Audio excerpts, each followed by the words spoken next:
মমতা ব্যানার্জির পুলিশ না অমিত শাহর পুলিশ, এই সিকিউরিটি দিয়েছে আদালত। ফলে পরিষ্কার কোন বিজেপি না। আপনাদের গতকাল আর একটা কথা বলে গেছে, বলেছে এই যে এসআইআর হচ্ছে, এবারের সব থেকে বড় ইস্যু কি এসআইআর। আমি বলবো, ব্যাখ্যা করব। এসআইআর এর গপ্প কি করেছে, গপ্প বলবো মসজিদ কবরস্থানের কি করেছে। বলেছে এসআইআর এর যখন মামলা হচ্ছিল নওশাদ সিদ্দিকী কোথায় ছিল, বলেছে তো, বলেছে।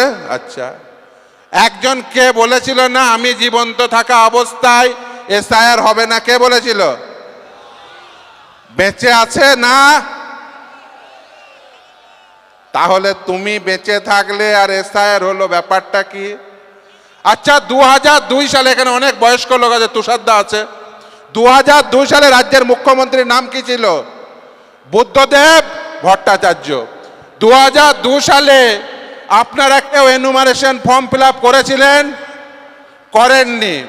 2002 সালে ভাঙড়ে কারোর নাম বাতিল হয়েছিল? হয়নি। তাহলে 2002 সালে তুষারদা নেতা, বুদ্ধদেব ভট্টাচার্য মুখ্যমন্ত্রী, ভাঙড়ের কারোর নাম বাতিল হয়নি, গোটা পশ্চিমবঙ্গ জুড়ে কারোর নাম বাতিল হয়েছে। এসআইআর হওয়ার সময় কোথায় ছিলে? এসআইআর হওয়ার সময় মামলাকারীর নাম নওশাদ সিদ্দিকী, মুস্তারি বানু, মমতা ব্যানার্জি ছিল না। 2002 সালে কারোর নাম কাটা যায়নি, এই লাল ঝান্ডার পার্টির মুখ্যমন্ত্রী ছিল। আজকে 2026 সাল, 2026 সালে এই পশ্চিমবঙ্গেও এসআইআর হচ্ছে, কেরলেও এসআইআর হচ্ছে। কেরলে কোনো মুসলমানের নাম বাতিল হয়েছে? হয়নি। তাহলে তুমি পাড়ার বিডিও, ব্লকের বিডিও, সাব ডিভিশনের এসডিও, ডিস্ট্রিক্টের ডিস্ট্রিক্ট ম্যাজিস্ট্রেট, সব কর্মী তোমার, তারপরেও ওই রহিমা খাতুনদের, ওই সেলিম শেখদের নাম কি করে বাতিল হয়? তুমি চেয়েছো তাই নাম বাতিল হয়েছে। তুমি প্রথমে বলেছিলে এসআইআর হবে না, তারপরে সবাইকে দিয়ে এনুমারেশন ফর্ম ফিল আপ করানোর আগে নিজে এনুমারেশন ফর্ম ফিল আপ করেছো। তারপরে এই গোটা পশ্চিমবঙ্গে যদি দেখেছো যে এই মুস্তারি বানু, নওশাদ সিদ্দিকীরা মামলা করে এই সকলের নাম তুলে নেবে, তখন তুমি এই মানুষগুলোকে বিপদে ফেলার জন্য তখন তুমি ড্রামা করতে গেছো। কেন? তার কারণ জজদের সামনে দেখাতে গেছো রাজ্য সরকারের সাথে নির্বাচন কমিশনের লড়াই চলছে, ওই করতে গিয়েই তো 700 বিচারক নিয়োগ হয়েছে। তার মধ্যে 200 বিচারক উড়িষ্যা ঝাড়খণ্ডের বিচারক। বাংলার নাম বুঝবে না। এই করতে গিয়ে তো ফাঁসিয়েছে মমতা ব্যানার্জি। ওকে ফাঁসানো করিয়েছে কে? আরএসএস। ওকে ফাঁসানো করিয়েছে আরএসএস। দেখুন, আপনাদের মনে থাকবে যে ওয়াকফের সময় কি হয়েছিল। আজকে আপনার পাড়ার মসজিদ, কবরস্থান যখন দখল করার জন্য কেন্দ্রের সরকার তারা ওয়াকফ অ্যামেন্ডমেন্ট অ্যাক্ট নিয়ে এসছে, তখন সর্বপ্রথম মামলা করতে কে বলেছিল? এই নওশাদ সিদ্দিকী। কিছুক্ষণ আগে বক্তব্য দিয়ে গেলেন বিকাশ রঞ্জন ভট্টাচার্য এবং আমি, এই নওশাদ সিদ্দিকীর মামলা তিনি ফোন করে বললেন দাদা সর্বনাশ হয়ে গেছে, দেখুন ওয়াকফ অ্যামেন্ডমেন্ট অ্যাক্ট এসছে, আমাদের মসজিদ, আমাদের কবরস্থান সব নিয়ে নেবে। তাহলে এই মসজিদ কবরস্থান বাঁচাতে চলুন দিল্লি। আপনারা সে জিনিস দেখেছেন তো। প্রথমেই মঞ্চে উপবিষ্ট বরিষ্ঠ বাম নেতা তুষারদা, আগামী 4 তারিখ যে ফলাফল ডিক্লেয়ার হতে চলেছে, সেখানে বিধায়ক হিসাবে যিনি ক্যানিং পূর্বের ডিক্লেয়ার হতে চলেছেন সে আরাবুল সাহেব, এখানে ভাই হাকিমুল, কারিমুল সহ এই অঞ্চলের পার্টি নেতৃত্ব, বাম এবং আইএসএফ পার্টি নেতৃত্ব, সকলকে সংগ্রামী অভিনন্দন। গতকাল আপনাদের এই ভাঙড়ে তৃণমূল কংগ্রেসের নাম্বার 2 অভিষেক বন্দ্যোপাধ্যায় এসে কতগুলো প্রশ্ন করে গেছে, আপনারা শুনেছেন। আমি আজ সকালে মগরাহাটে ছিলাম, তিনার সভা আজকেও মগরাহাটে ছিল। তিনি মগরাহাটে গিয়েও একই কথা বলেছেন। তিনি বোধহয় গতকাল রাত্রের ওই জবাব বোধহয় দেখেননি। এই তৃণমূলের লাইনটা এত কেটে গেছে না, মানে আইপ্যাক তো আর কাজ করছে না, ও লাইন সব কেটে গেছে, ফলে জবাবটা উনি দেখেননি, তাহলে আজকাল বলতেন না। উনি গতকাল কি বলে গেছেন? উনি বলে গেছেন যে নওশাদ সিদ্দিকী এই যে সিকিউরিটি পায়, এই সিকিউরিটি নাকি অমিত শাহর পুলিশ দেয়। তাই বুঝি? প্রথম এই নওশাদ সিদ্দিকীর উপরে দেখেছেন যখন ডিএ মঞ্চে গেছিল, একজন অ্যাটাক করার চেষ্টা করেছিল। বারবার এই যে কাজ যখন হচ্ছিল, আমি নওশাদ সিদ্দিকীকে বলি যে আপনার সুরক্ষা নেওয়া প্রয়োজন, উনি রাজি হননি। আমি বলি তার কারণ এই সুরক্ষা আপনার জন্য না, এই সুরক্ষা পশ্চিমবঙ্গবাসীর জন্য। কেন সেটা পরে ব্যাখ্যা করে বলবো। সেজন্য উনি প্রথম চিঠি কাকে দিয়েছিলেন জানেন? মমতা ব্যানার্জিকে। তারপরে চিঠি ডিজি পুলিশকে, তারপরে চিঠি অমিত শাহর পুলিশকে, অর্থাৎ কেন্দ্রের সরকারকে। সকলকে চিঠি দিয়েছিলেন, কেউ কিচ্ছু করেনি। তখন আমি মামলা করে, আমি হাতে আমার পকেট থেকে একটা কাগজ বের করেছি, গতকালও দেখিয়েছি। এটা কি? এটা হচ্ছে আদালতের নির্দেশ। চাইলে আপনারা নিজেরা সবাই ওয়েবসাইট থেকে ডাউনলোড করতে পারেন। WPA নাম্বার 14,527/2023, পঞ্চায়েত ভোটের বছরে এই মামলা করা। আদালতের নির্দেশে আদালত তা যে কোনো মানুষ কতটা সিকিউরিটি পাবে, তার কতটা থ্রেট পারসেপশন রয়েছে, সেটা অ্যাসেস করে তার সিকিউরিটি প্রদান করে। প্রথমে আদালত প্রথম দিন যখন মামলা ওঠে তখন জিজ্ঞাসা করেন, যিনি রাজ্যের সরকারের হয়ে, যিনি কেন্দ্রের সরকারের হয়ে অ্যাপিয়ার করেছিলেন যেসব আইনজীবীরা, তাদের জিজ্ঞাসা করেন যে বলো তোমাদের বিজেপির সব এমএলএ, 73 জন এমএলএ সেই সময় ছিলেন, সবাই সিকিউরিটি পায়, কেন্দ্রের সিকিউরিটি। রাজ্যের সমস্ত এমএলএ রাজ্যের সিকিউরিটি পায়। ও বাবা, দেখি শওকত মোল্লা সে আবার জেড সিকিউরিটি পায়। পাড়া বাসের বাড়ির 6 জন লোক চেনে না, তাই সে 60 জনকে নিয়ে ঘুরে বেড়ায়। তো জজ সাহেবকে এসব বলি, বলার পরে জজ সাহেব বলে যে তোমরা রিপোর্ট ফাইল করবে। রিপোর্ট ফাইল করে এই সিকিউরিটির নির্দেশ আদালত দেয়। এবং এই সিকিউরিটি কে প্রদান করেছে? না মমতা ব্যানার্জির পুলিশ, না অমিত শাহর পুলিশ, এই সিকিউরিটি দিয়েছে আদালত।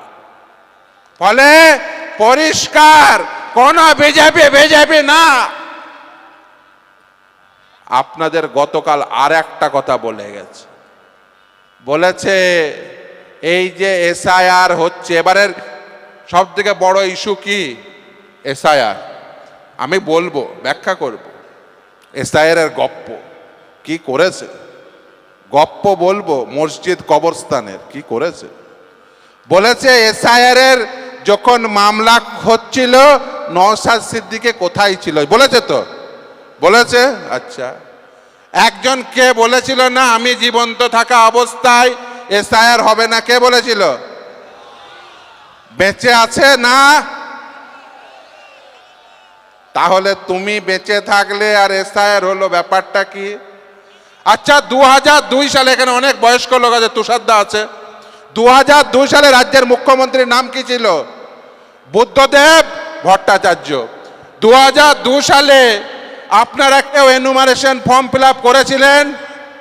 করেননি। 2002 সালে ভাঙড়ে কারোর নাম বাতিল হয়েছিল? হয়নি। তাহলে 2002 সালে তুষারদা নেতা, বুদ্ধদেব ভট্টাচার্য মুখ্যমন্ত্রী, ভাঙড়ের কারোর নাম বাতিল হয়নি, গোটা পশ্চিমবঙ্গ জুড়ে কারোর নাম বাতিল হয়নি। আজকে 2026 সাল, সম্ভবত নওশাদ ভাইজান এসছে, আপনারা প্রত্যেকেই অত্যন্ত, আপনারা দেখেছেন গতকাল 1:30টার সময়, রাত্রে 1:30টার সময় আমাকে দেবজ্যোতি আজকে ফোন করেছিল শুভ, যে দাদা বিশ্বাস করবে না, রাত্রি 1:30টার সময় মা বোন ভাই সব এসে রাস্তায় দাঁড়িয়ে আছে। গোটা পশ্চিমবঙ্গকে আপনারা যখন এই নেতা দিয়েছেন, আপনাদের ভাঙড়বাসীর একটা দায়িত্ব আছে। কি দায়িত্ব? দেখুন, ফার্স্ট ফেজে 152টা কেন্দ্রে ভোট হয়ে গেছে, তৃণমূল হাফ হয়ে গেছে। আর সেকেন্ড ফেজে কি হবে? তৃণমূল সাফ হয়ে যাবে। আপনাদের একটা দায়িত্ব আছে। কি? এই ভোটে সব থেকে পপুলার লিডার কে? নওশাদ সিদ্দিকী। ভাঙড়ের দায়িত্ব কি? এই গোটা পশ্চিমবঙ্গের মধ্যে সব থেকে বেশি ভোটে জেতাবেন, ভাঙড় নাম্বার 1 হবে। হবে তো? হবে তো? হবে তো? দেখুন, যে কথা বলছিলাম গতকাল, অভিষেক বন্দ্যোপাধ্যায় সাহেব তিনি বলে গেছেন, এক, নিরাপত্তার কথা পরিষ্কার করে দিলাম কাগজ এনে, নিরাপত্তাকে দিয়েছে আদালত। দ্বিতীয় বলেছে এসআইআর হওয়ার সময় কোথায় ছিলে? এসআইআর হওয়ার সময় মামলাকারীর নাম নওশাদ সিদ্দিকী, মুস্তারি বানু, মমতা ব্যানার্জি ছিল না। 2002 সালে কারোর নাম কাটা যায়নি। এই লাল ঝান্ডার পার্টির মুখ্যমন্ত্রী ছিল। আজকে 2026 সাল। 2026 সালে এই পশ্চিমবঙ্গেও এসআইআর হচ্ছে, কেরলেও এসআইআর হচ্ছে। কেরলে কোনো মুসলমানের নাম বাতিল হয়েছে? হয়নি। তাহলে তুমি পাড়ার বিডিও, ব্লকের বিডিও, সাব ডিভিশনের এসডিও, ডিস্ট্রিক্টের ডিস্ট্রিক্ট ম্যাজিস্ট্রেট, সব কর্মী তোমার। তারপরেও ওই রহিমা খাতুনদের, ওই সেলিম শেখদের নাম কি করে বাতিল হয়? তুমি চেয়েছো তাই নাম বাতিল হয়েছে। তুমি প্রথমে বলেছিলে এসআইআর হবে না, তারপরে সবাইকে দিয়ে এনুমারেশন ফর্ম ফিল আপ করানোর আগে নিজে এনুমারেশন ফর্ম ফিল আপ করেছো। তারপরে এই গোটা পশ্চিমবঙ্গে যদি দেখেছো যে এই মুস্তারি বানু, নওশাদ সিদ্দিকীরা মামলা করে এই সকলের নাম তুলে নেবে, তখন তুমি এই মানুষগুলোকে বিপদে ফেলার জন্য তখন তুমি ড্রামা করতে গেছো। কেন? তার কারণ জজদের সামনে দেখাতে গেছো রাজ্য সরকারের সাথে নির্বাচন কমিশনের লড়াই চলছে। ওই করতে গিয়েই তো 700 বিচারক নিয়োগ হয়েছে। তার মধ্যে 200 বিচারক উড়িষ্যা ঝাড়খণ্ডের বিচারক। বাংলার নাম বুঝবে? বুঝবে না। এই করতে গিয়ে তো ফাঁসিয়েছে মমতা ব্যানার্জি। ওকে ফাঁসানো করিয়েছে কে? আরএসএস। ওকে ফাঁসানো করিয়েছে আরএসএস। দেখুন, আপনাদের মনে থাকবে যে ওয়াকফের সময় কি হয়েছিল। আজকে আপনার পাড়ার মসজিদ, কবরস্থান যখন দখল করার জন্য কেন্দ্রের সরকার তারা ওয়াকফ অ্যামেন্ডমেন্ট অ্যাক্ট নিয়ে এসছে, তখন সর্বপ্রথম মামলা করতে কে বলেছিল? এই নওশাদ সিদ্দিকী। কিছুক্ষণ আগে বক্তব্য দিয়ে গেলেন বিকাশ রঞ্জন ভট্টাচার্য এবং আমি। এই নওশাদ সিদ্দিকীর মামলা তিনি ফোন করে বললেন, দাদা সর্বনাশ হয়ে গেছে, দেখুন ওয়াকফ অ্যামেন্ডমেন্ট অ্যাক্ট এসছে, আমাদের মসজিদ, আমাদের কবরস্থান সব নিয়ে নেবে। তাহলে এই মসজিদ কবরস্থান বাঁচাতে চলুন দিল্লি। আপনারা সে জিনিস দেখেছেন তো? আজকে আপনাদের মাধ্যম দিয়ে, এই ক্যামেরার মাধ্যম দিয়ে অভিষেক বাবুকে একটা প্রশ্ন করে যেতে চাই। আপনি দুটো প্রশ্ন করেছেন, উত্তর পেয়ে গেছেন যে নওশাদ সিদ্দিকীর নিরাপত্তা দিয়েছে আদালত, এবং এসআইআরে মমতা ব্যানার্জির আগে মামলা করেছে কে? নওশাদ সিদ্দিকী। শুধু তাই না, আমার মসজিদ, আমার কবরস্থান, আমার দাদর কবরস্থান, আমার দাদির কবরস্থান যেদিন দখল করতে এসেছিল, সেদিন তোমার পিসি কোথায় ছিল? সেদিন মামলা কে করেছিল? নওশাদ সিদ্দিকী। তোমার সেদিন মনে পড়েনি? উল্টে যখন নওশাদ সিদ্দিকীর নেতৃত্বে কনস্টিটিউশনাল ফোরাম ধর্মতলা থেকে শুরু করে গোটা পশ্চিমবঙ্গে আন্দোলন শুরু করেছে, যখন দেখেছে মানুষ জাগছে তাদের মসজিদ, তাদের কবরস্থান রক্ষা করার জন্য, তখন কি বলেছে? ভোট নিতে। তখন কি বলেছে? যে তুমি আন্দোলন করতে দিল্লি যাও। আজকে ভোট চাইতে এসছে ভবানীপুর থেকে, কালীঘাট থেকে ভোট চাইতে এলে ওই তৃণমূলের প্রার্থীদের বলে যাবেন ভোট চাইতে তোমরা দিল্লি যাও। ভাঙড়ে ভোট চাওয়া যাবে না। আমার দাদর কবর বাঁচাতে তুমি আসনি। আমার দাদর কবর বাঁচাতে নওশাদ সিদ্দিকীরা এসেছিল, আমার দাদর কবর বাঁচাতে বিকাশ রঞ্জন ভট্টাচার্যরা এসেছিল, আমার দাদর কবর বাঁচাতে যারা এসেছিল যাদবপুরে বিকাশ রঞ্জন ভট্টাচার্যকে জেতাবো, ভাঙড়ে নওশাদ সিদ্দিকীকে জেতাবো, ক্যানিংয়ে আরাবুল সাহেবকে জেতাবো, দিয়ে আমার দাদর কবর রক্ষা করব, আমার পাড়ার মসজিদ রক্ষা করব। তুমি আমার কবর মসজিদ রক্ষার্থে আসনি, তাই তোমাকে একটিও ভোট না। দেখুন, ভোট শুধু কবর বা মসজিদ বাঁচানোর না, ভোট হচ্ছে কেজি টু পিজি বিনামূল্যে শিক্ষা পাওয়ার, শিক্ষান্তে প্রতিটি বাড়িতে একজন করে চাকরি পাওয়ার। ভোট হচ্ছে গোটা পশ্চিমবঙ্গ জুড়ে সাম্প্রদায়িক সম্প্রীতি রক্ষা হবে কি হবে না। তাই আগামী দিনে কেজি টু পিজি বিনামূল্যে শিক্ষা পেতে, শিক্ষান্তে প্রতিটি বাড়িতে একটি করে চাকরি পেতে এবং এই গোটা পশ্চিমবঙ্গ জুড়ে সাম্প্রদায়িক সম্প্রীতি বজায় রাখতে আপনারা আগামী 29 তারিখ খাম চিহ্নে ভোট দিন এবং এই বাম এবং আইএসএফ জোট ক্ষমতায় এলে কেজি টু পিজি বিনামূল্যে শিক্ষা, শিক্ষান্তে প্রতিটি বাড়িতে একটি করে চাকরি এবং এই গোটা পশ্চিমবঙ্গে কারোর হিম্মত হবে না একজন মুসলমানকে রোহিঙ্গা বলার, তাকে ডিটেনশন ক্যাম্পে পাঠানো। এই বলার যদি হিম্মত জাতি না কাউকে তৈরি করে দিতে চান, তাহলে আগামী 29 তারিখ খাম চিহ্নে ভোট দিয়ে নওশাদ সিদ্দিকীকে বিপুল ভোটে জয়যুক্ত করুন। এই বলে আমি আমার বক্তব্য শেষ করছি। ইনকিলাব জিন্দাবাদ। আর আপনাদের শেষে যে কথা বলে গেছি, দেখুন আমি এসছি কিন্তু ওই যাদবপুর কেন্দ্র